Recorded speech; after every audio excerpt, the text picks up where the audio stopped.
Before watching the video, please support the channel by subscribing, liking, and commenting. You can also support the team with a donation. The link to the donation is in the pinned comment or in the description below the video.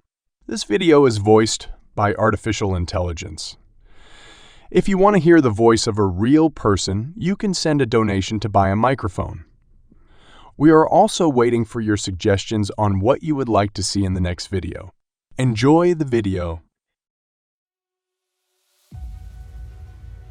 On 24 February 2022, the Russian Federation launched an open, large-scale attack on Ukraine, marking the beginning of a new period of Russian aggression against Ukraine, which has been ongoing since February 2014. Within this period, a number of key stages can be distinguished. The first stage was the first strategic defense operation, which lasted from 24 February 2022 to April 2022. The second stage is the second strategic defense operation, which lasted from May to August 2022. The third stage was a strategic offensive operation that lasted from September to December 2022. The fourth stage was the third strategic defense operation, which lasted from January to February 2023. The large-scale invasion of Ukraine by the armed forces of the Russian Federation took place simultaneously on many fronts. This led to the formation of several operational zones, within each of which hostilities were conducted in several operational areas. The Northwestern Operational Zone, which included the northern part of Zhytomyr, Kiev, Chernihiv, and Sumy regions. Eastern Operational Zone, which included the northern part of Kharkiv, Donetsk and Luhansk regions. Southwestern Operating Zone, with the southern parts of Mykolaiv, Kherson, and Zaporizhzhia regions. From 13 November 2021 to 23 February 2022, Russia began its second troop deployment to the border with Ukraine. On February 18, Russia concentrated 75% of the combat units of its armed forces near the borders of Ukraine, which is about 190,000 soldiers. The main offensive force is the Battalion Tactical Group. According to Shoigu, Russia had approximately 170 battalion tactical groups, of which 120 are located on the border with Ukraine. A battalion tactical group consists of a motorized infantry battalion. The motorized infantry battalion includes 33 BMPs, infantry fighting vehicles, and may also use BMP-3, infantry fighting vehicles 3, with 500 soldiers. 6 units of the Tube-11 Sledge Mortar Battery, 6 units of the anti-tank missile system Faggot or Cornet, 11 T-70 tube tanks, possibly T-90 or T-80U with 33 soldiers, 12 self-propelled artillery systems Gwozdika or Acacia or Mstasi with 120 soldiers, 12 multiple rocket launchers, Grad or Tornado G with 60 soldiers, 4 reconnaissance drones with 2 soldiers, 3 air defense systems Aero-10 Tunguska Tor M1, 12 air defense systems Igla S, Verba, and 90 soldiers, 3 units of the electronic warfare system Borisogolsk-2 with 30 soldiers, a company of signalmen 50 soldiers, a consolidated engineer company with 60 soldiers, and a consolidated reconnaissance company with 60 soldiers.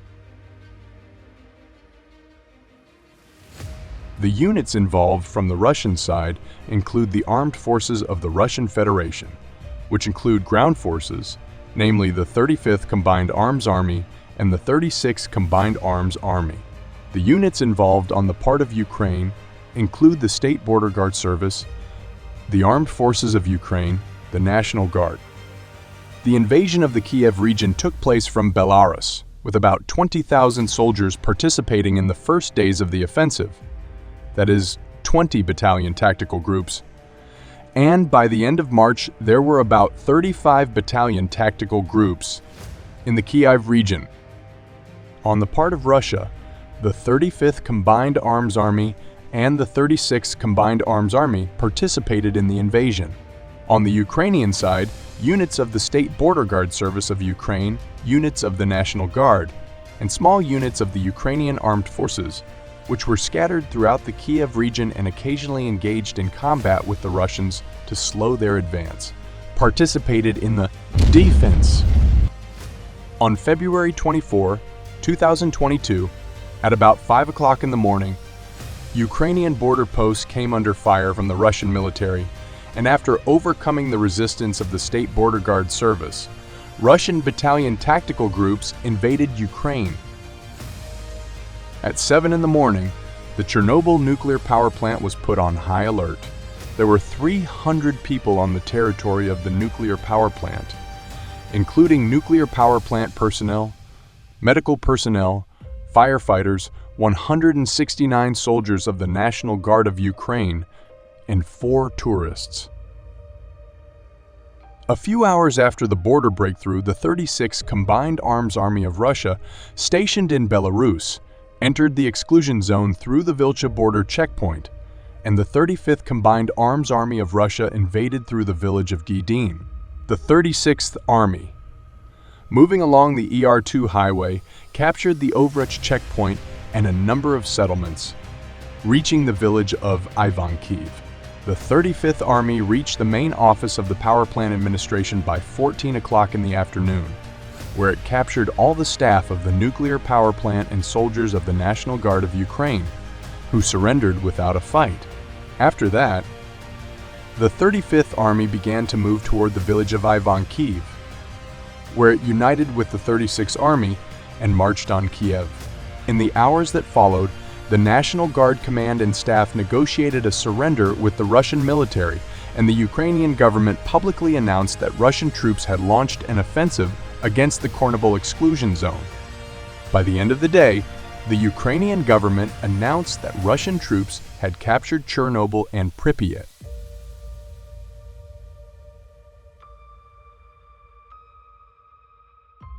On the part of Russia, the armed forces of the Russian Federation took part in the battle for Gostomel Airport, which included the aerospace forces' airborne troops, namely the 31st Separate Air Assault Brigade and the 11th Guards Air Assault Brigade and the 11th Guards Air Assault Brigade. On the part of Ukraine, the armed forces of Ukraine, including the 72nd Mechanized Brigade and the Georgian Legion, took part in the battle for Gostomel Airport. The Air Force, namely the 40th Tactical Aviation Brigade and the 7th Air Bombing Brigade, Special Operations Forces, namely the 3rd Separate Special Purpose Regiment, Airborne Assault Troops, namely the 95th Separate Airborne Assault Brigade, the National Guard of Ukraine, namely the 4th Operational Brigade, the Security Service of Ukraine, namely the Alpha Special Group. The proximity of Gostomel Airport to the capital, as well as its ability to accommodate heavy transport aircraft, made the airport a key point in the Russians' plans to rapidly capture Kyiv and destroy Ukraine's military and political leadership.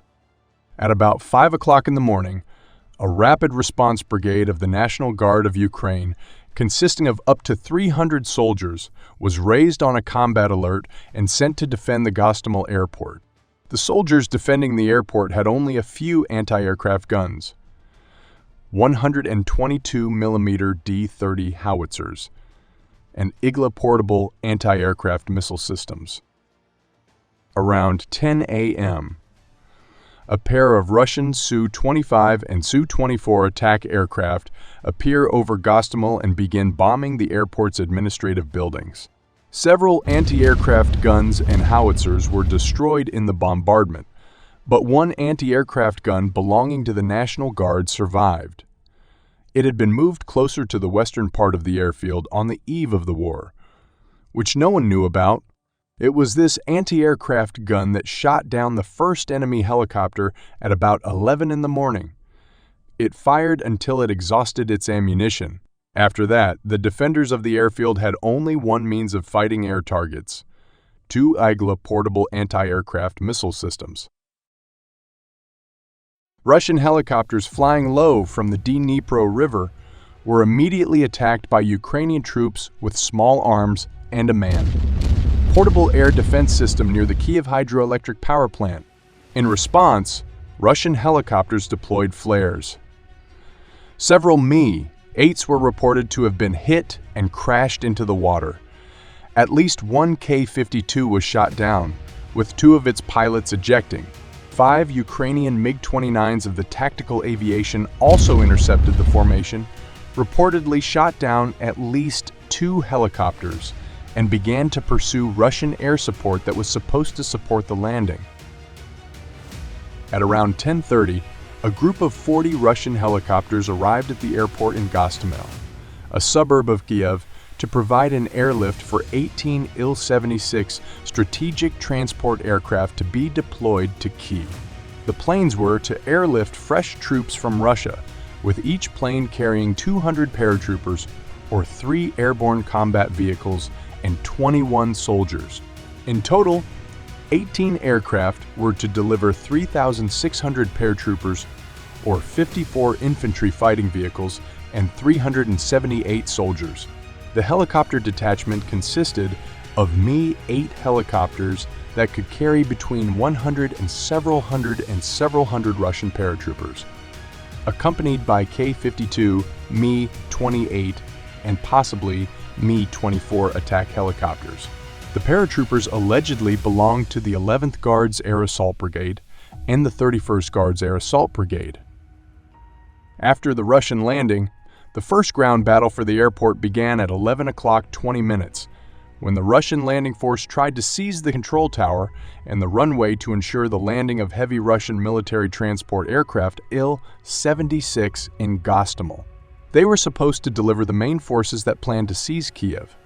At the same time, Russian sabotage and reconnaissance groups were breaking through to the airport, with which special operations operators engaged in combat, and regular Russian troops were approaching. Around the same time, the National Guard shoots down the first Russian K-52 combat helicopter in Gostomel with a portable Igla anti-aircraft missile system.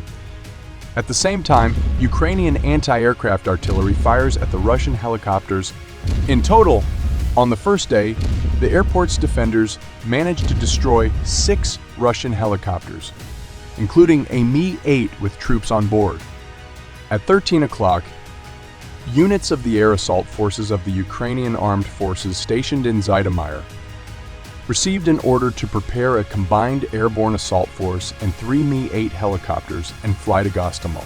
The Ukrainian paratroopers were tasked with storming the airfield, seizing it and establishing themselves for further protection and defense.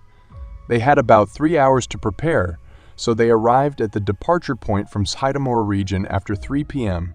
and arrived in Gostomel in the afternoon. Around 3 p.m., the National Guard retreated from the airport area, after which Ukrainian artillery and aircraft struck the runway, making it unsuitable for landing and landing Russian Il-76 transport aircraft. The runway was covered by artillery fire from the 72nd Separate Mechanized Brigade, whose original mission was to defend Kyiv. As of 17 o'clock, Russian paratroopers had captured almost the entire perimeter of the airfield Gostomel. However, both they and the runway remained under heavy fire control of Ukrainian artillery and aviation. At 21 hours 30 minutes, the Ukrainian armed forces launched an airborne operation near the Gostomel airport. Ukrainian defenders landed at a distance of about 3 kilometers from the airport. They took up a circular defense and then moved on foot toward the airfield, preparing to engage the enemy. At 22 hours and 15 minutes, Ukrainian paratroopers attempted to enter the airfield, but were met with heavy fire from Russians. Snipers, machine gunners, and riflemen were firing at the defenders.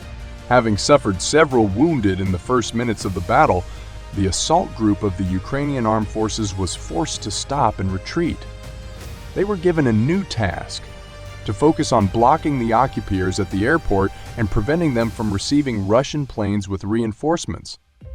Despite overcoming initial Ukrainian resistance and the capture of the airport by Russian paratroopers, Ukrainian forces, namely the 3rd Special Forces Regiment, 72nd Mechanized Brigade, and 4th Rapid Response Brigade of the National Guard, with the support of the Ukrainian Air Force, organized a counterattack. Lacking armored vehicles, the Russian forces relied on air support to stop the Ukrainian advance, and the Russians raised 2 Su-25 aircraft to attack Ukrainian positions. Ukrainian warplanes that survived the initial Russian missile strikes participated in providing air support to the Ukrainian military, including at least 2 Su-24s and a MiG-29. The Ukrainians quickly moved more troops to the airport to support the counterattack. These reinforcements included the Georgian Legion and the 95th Separate Air Assault Brigade, which blockaded the airport and prevented Russian reinforcements from landing. As the battle continued, the Russian Il-76 with reinforcements were unable to land and were likely forced to return to Russia. Ukrainian military units surrounded the airport and pushed the Russian troops back by the evening, forcing the remnants of the Russian airborne forces to retreat into the forests outside the airport. By February 25, the airport was in the hands of the Ukrainian military. But with the onset of morning and the approach of the main Russian forces, the Ukrainian military finally destroyed the runway and abandoned the airport,